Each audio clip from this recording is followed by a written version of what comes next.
Behold the death gates! Alright. When we left off, we were attempting to solve this puzzle here. I believe the solution is to make all the arrows face downwards. We're gonna do what we can. I'm just gonna kind of play around a little bit.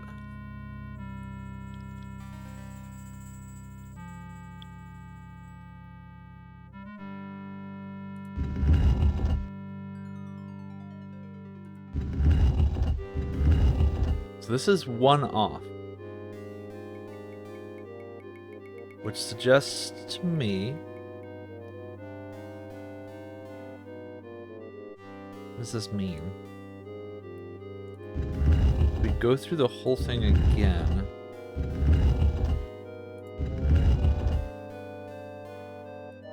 Oh.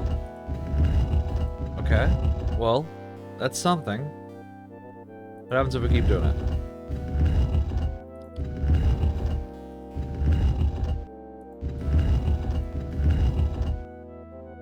Okay, so it's toggling the direction of the middle one.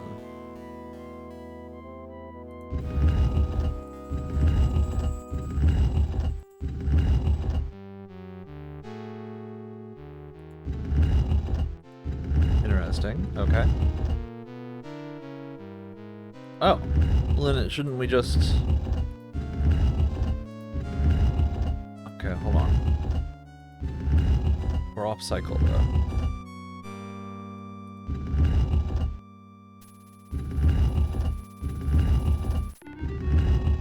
Do it again.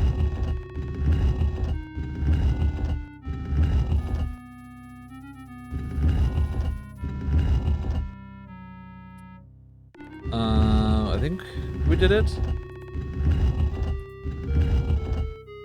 Maybe?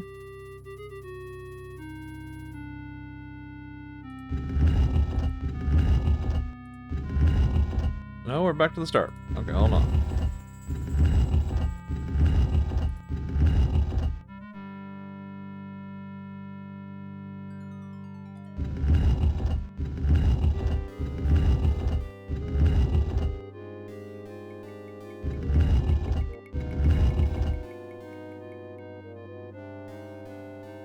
Something is...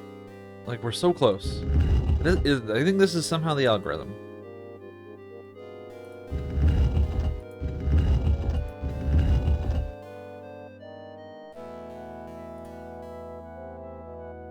I think we have to introduce some other element. Maybe like one of these each.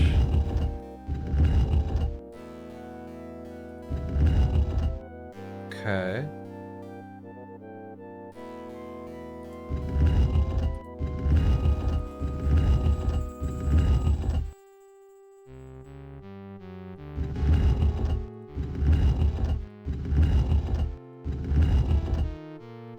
Okay, that made no change. We're exactly the same as we were.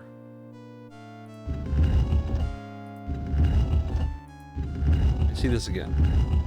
On the outside.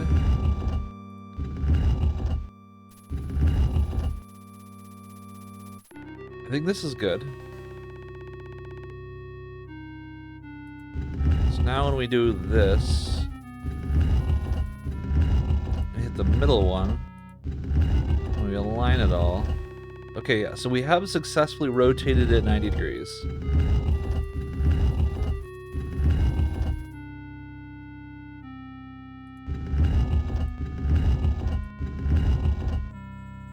Alright, so I think if we do this again, and hit these again. Oh, we're back to the same. Okay, hold on. Oh my god.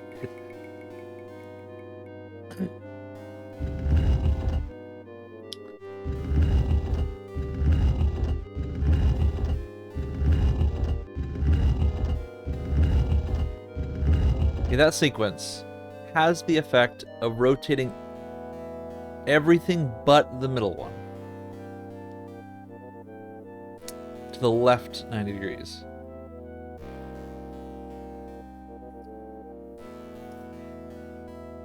from this position, let's like rotate our perspective and do it like this.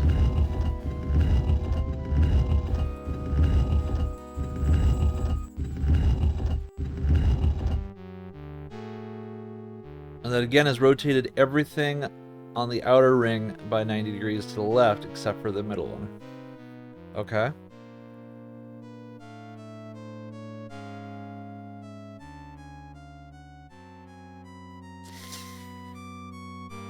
And then doing the 4 outer ones.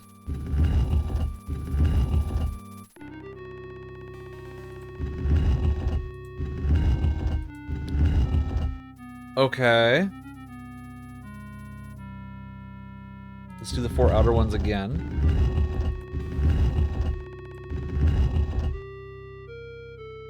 And the 4 outer ones again.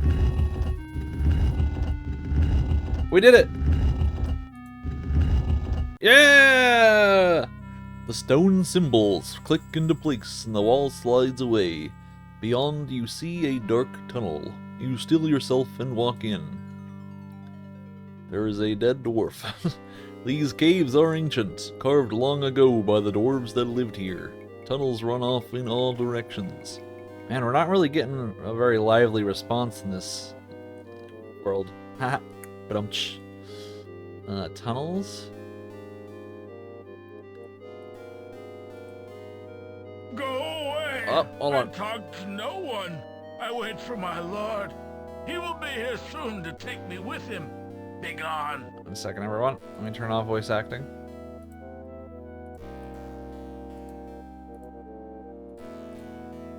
The decayed dwarf squints his good eye at you for a few minutes and says, Go away! I talk to no one. I wait for my lord. He will be here soon to take me with him. Be gone. Okay, so he doesn't want to talk to me unless I'm his lord, I guess. I'm a little afraid this is going to kill me, so I'm going to throw down a save. Enter.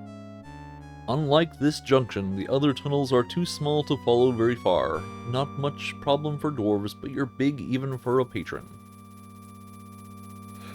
Did it just call me fat?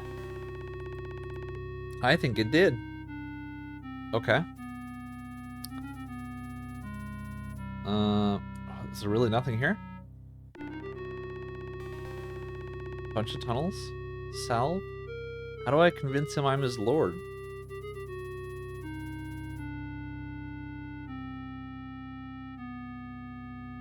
What? Is there something else in here? That's it? Dwarf doesn't want to talk to me in 3 tunnels I can't go into? It's gotta be something.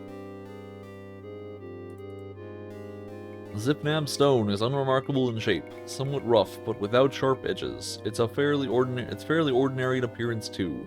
Some gift, a run-of-the-mill rock.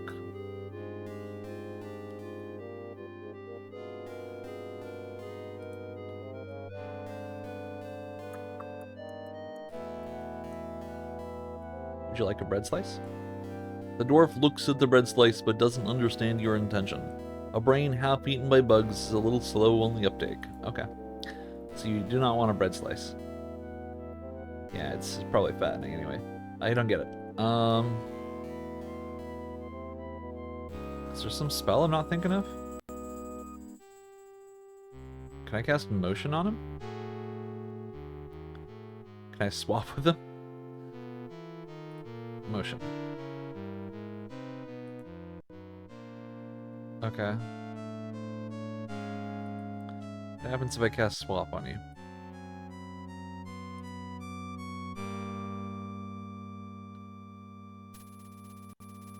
You swap positions with the prostrate dwarf, so he ends up squatting over you. Immediately he collapses on top of you, smearing your clothes with disgusting corpse goo. You push him off and get up. He manages to roll over and reassume his original position. The dialogue they have to write for swap every single time is pretty funny. Okay, I must have missed something. Let's back up. Such a great puzzle. Giant ponds, lava river, path. Climb?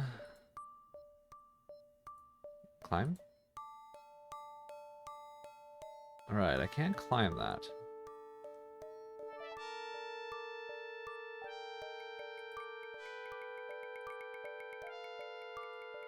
Can I climb the rope? Oh, I can. Oh, okay. You grab the hanging rope and haul yourself up. You stand on a small platform behind the clock's mechanism. The back of the clock face takes up the west wall. Can I turn the crank? Oh. With both hands, you turn the crank and wind the rope around the drum until you see the hook. The drum locks when the rope has been drawn entirely up. The weight of the rocks in the bucket pulls at the rope wrapped around the clock's drum. Slowly it begins to unwind. Turn the drum and move the clock's gears. So you're telling me that these gears should be moving? Oh. A sturdy metal platform is set into the tower wall. You guess that it's there for the person who winds and services the clock. You hear two distinct bongs on the clock tower's bell. The doors to either side of the clock face open and an iron statue grounds inside along the rusty track. Oh, I got it. The clock is running. I gotta get out of here. How do I get out of here? Ladder? How do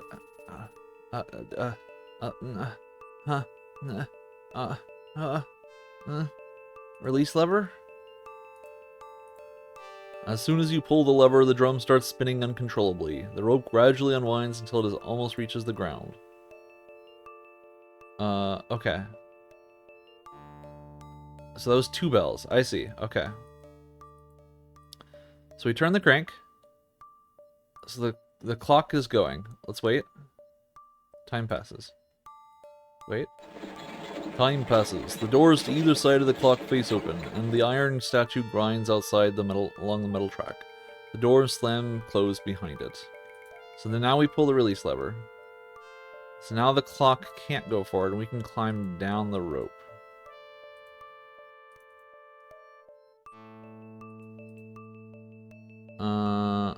The one before the third. It was 3 o'clock, right? That's what we wanted?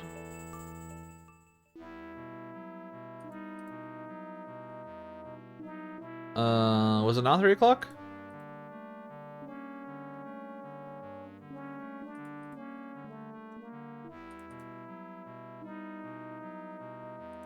Was it 4 o'clock?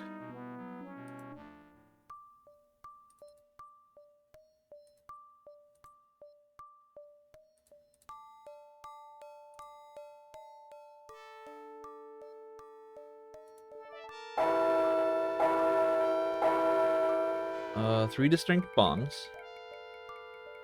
The doors to either side of the clock face open.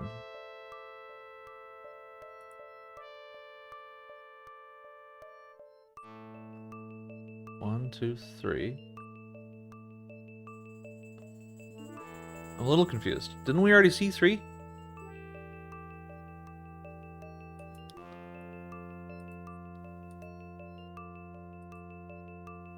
Did I just somehow do this wrong?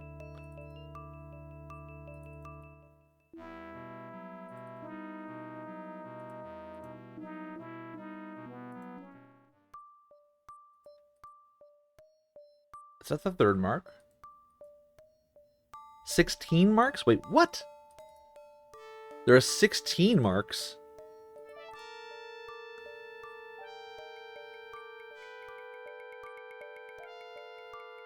There's not normally 16 marks around a clock.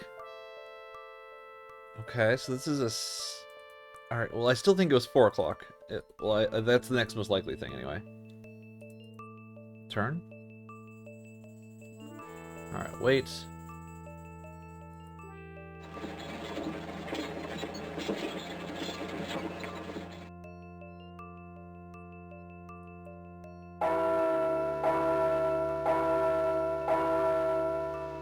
Go down the rope.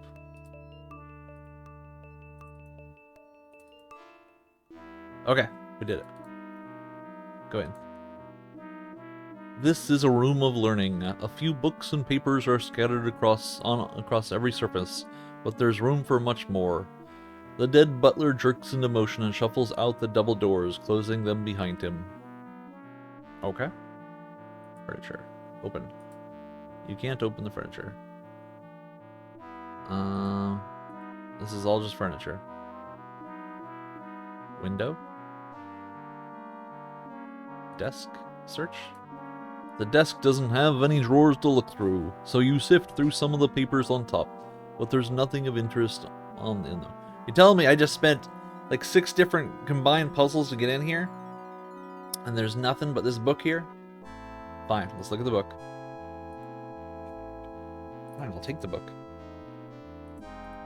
Alright, what do we got? What do we got? Oh my god, that color noise. Wow, that is some serious color noise.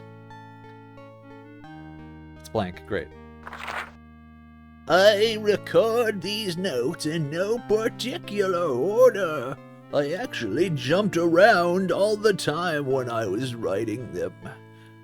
In no particular format. Should this text be read by others than myself, I can but apologize in advance. My handwriting is terrible, and I have the narrative skills of a 13-year-old emo child.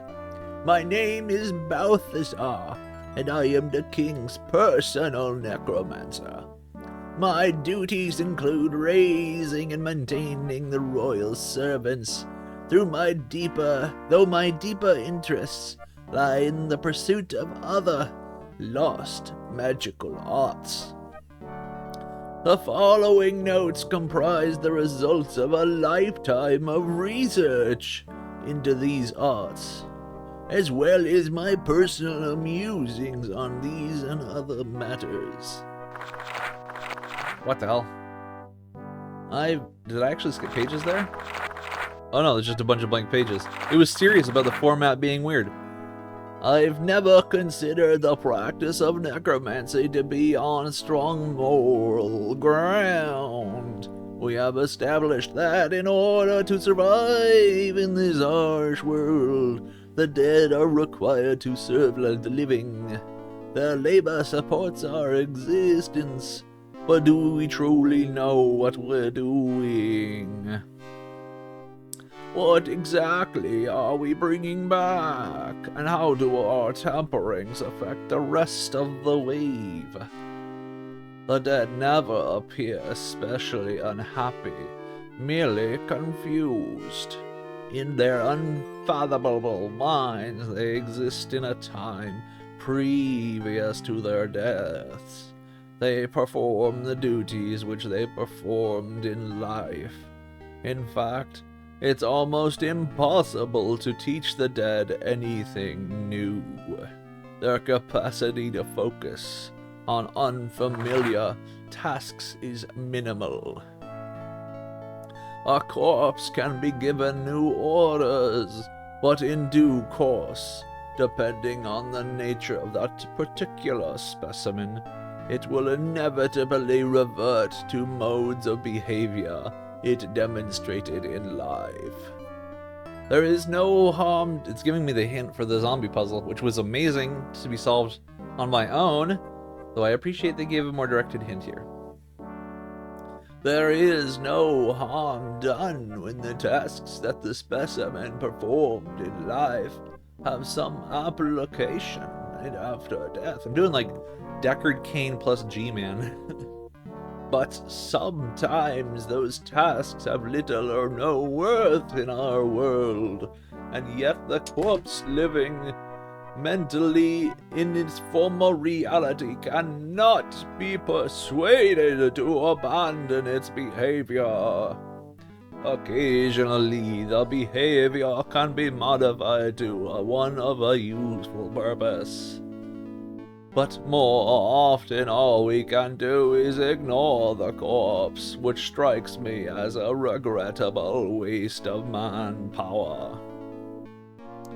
Nevertheless, even the densest corpses can be used for menial tasks, and this becomes their primary value.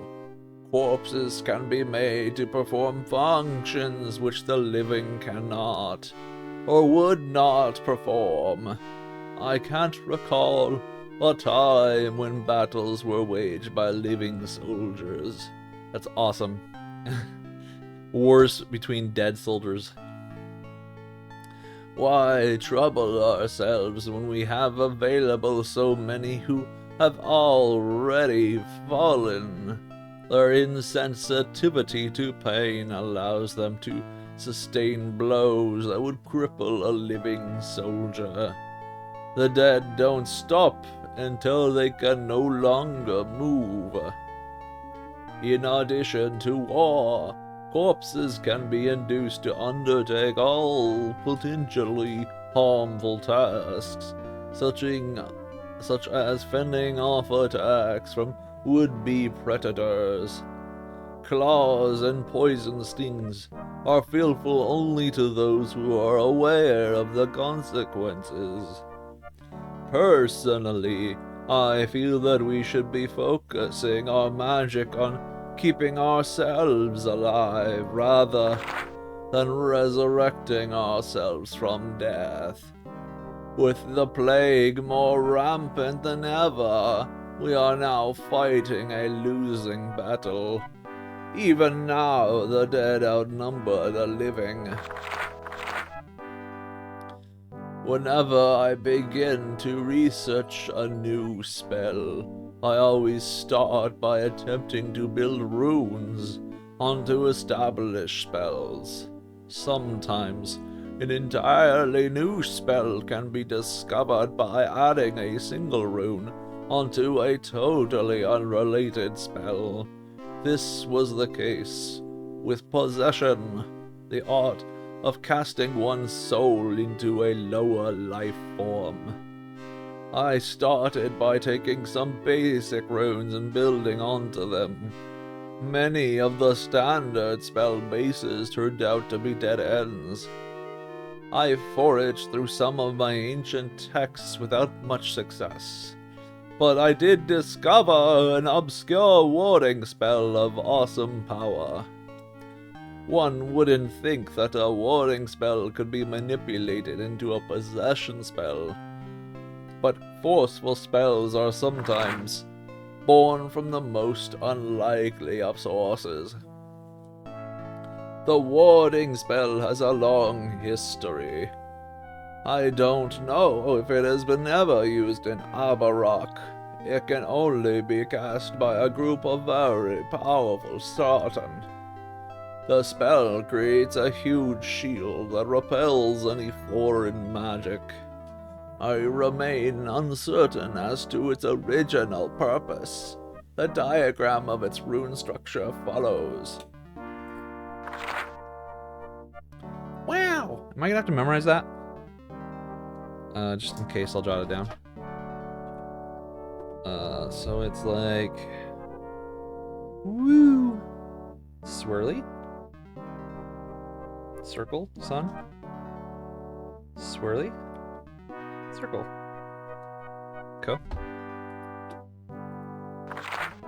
Using this as a base, I experimented by adding variations of runes onto the end. The process was long and tedious, but as it happened, only one rune was needed to fashion an altered spell. The diagram of the new spell follows. Oh, that's it? I guess it is just one more piece. So it's I'll give that one a little bit of a gap to represent that it's a little bit different. Okay. The result was the possession spell.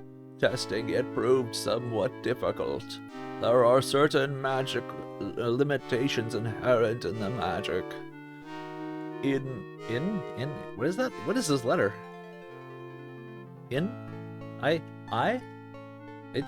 What is this?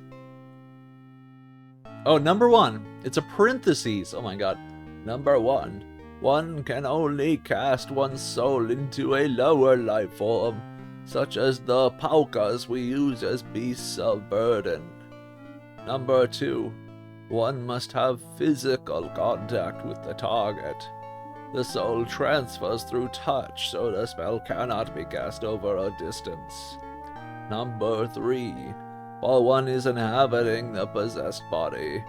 The original body is rendered immobile and helpless. I have some theories regarding the dynamics of the spell. If the original body is for some reason destroyed, the soul should be capable of continued existence in the new body. Eventually, however, that soul will forget its previous existence and come to think and behave in accordance with the inclinations of the possessed body. But even then, the original soul should prove retrievable by the application of certain spells. It might even be possible to reconstruct the original body by using the host body while the soul still exists. Unfortunately, my research has not revealed the spells required to accomplish this, the knowledge of which would have been of great comfort during the test phase of possession. The extent of our lost knowledge is shameful. Surely our ancestors had access to these and innumerable other magical spells. I am merely passing over well-trodden ground. If only my own library was more complete. Whew, this one really hurts my lungs. Deckard Cain, how do you do it? Another art has intrigued me for some time is illusion. I have many books on the subject, though none of them detail the entire spell. The use of this magic produces insidious results. The spell speaks directly to the reasoning center of the brain of higher animals, such as Sartan, Patron, or even the Mensch races. The spell persuades the brain to accept that something is there when it isn't, or that something isn't there when it is. For example, an illusion spell can create a table in the middle of an empty room. Even though the person viewing the table might grasp that the table is an illusion, he will not be able to pass his hand through it, because the spell has convinced his brain otherwise. Possibilities abound for employing this spell, and I regret that all attempts to reproduce it have left me with nothing to show for my efforts. However, I have been somewhat more successful in researching the Unravel illusion spell by approaching it from reverse. My reasoning is that I might be able to build the spell by first determining how to break an illusion. At the time of this writing, I have not yet discovered the spell, but I suspect I am very close. Oh my god! Alright, I gotta take a break from this voice. It's really hurting my lungs. Whew. I knew that this day would come. Water has become more scarce each day, the fields of cairn grass are withering, and the lake, our primary water source, is drying up. Soon the lake will be nothing but mud, and then little more than rock and dust. The Colossus must be failing. When our ancestors built it, the Colossus was intended to last forever, heating our world, melting the sea of ice above, and distributing the water throughout. Its magic is dying. We must travel back into the core of Abridged, where our ancestors originated, where the remaining magic is the strongest. Life will still be possible there, although all I've seen are pictures and descriptions in my text. I'm sure that if I could examine the Colossus firsthand, I might be able to determine the problem and help to correct it. There is no other choice. We shall sail back to Cairn Necros, to the palace of Cletus XV, the current dynast on the northwest edge of the First Fire Sea. Out of respect, we shall beseech His Majesty for permission to live in the Cairn Necros while the Colossus is being repaired. I don't anticipate any resistance. Who would refuse refugees, especially ones eager to help correct the problem? And as I have stated, we have no choice but to go, for life in Celestia will soon surely become unfeasible.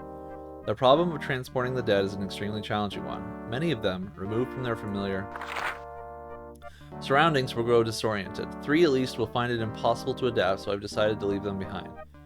The first is my own servant, Arimas. He has been with my family for as long as I can remember. Although his thoughts are as clear as the best of the dead, he is simply too frail to undertake the journey. I will leave him where he is comfortable. The second is my nanny. Lately, she has fallen victim to repetitive behavior, that of reading children's stories over and over and over and over again. Should the book she loves be taken away from her, she simply is despondent until it is returned. Not only will she be useless to us where we are going, I doubt she could survive the trip intact. The last is Jethro, one of the crop workers. He is among the most physically well-developed corpses that we have, but his brain is like a seed. He waters his crops as if they were still growing, as if there was still water to pour on them. If he is instructed to do something else, he will perform that task for a few moments, only to wander right back to watering his crops. We can't spare one of the living to supervise him by continually reminding him to accompany us.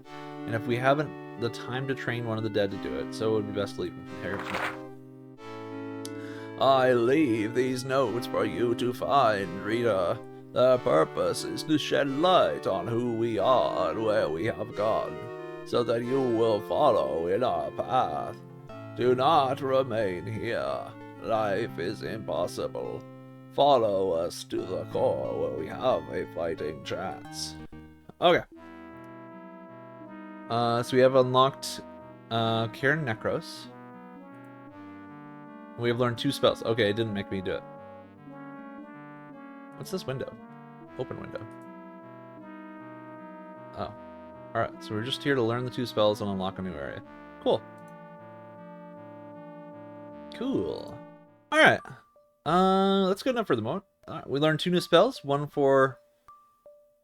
actually, shouldn't we have learned 3 spells? Possession and Award. We didn't learn the Break Illusion spell, though? Shouldn't we have learned that? I don't know. I'll think about it in the next episode. Alright, we will see you all in the next one. Peace. Have a nice night.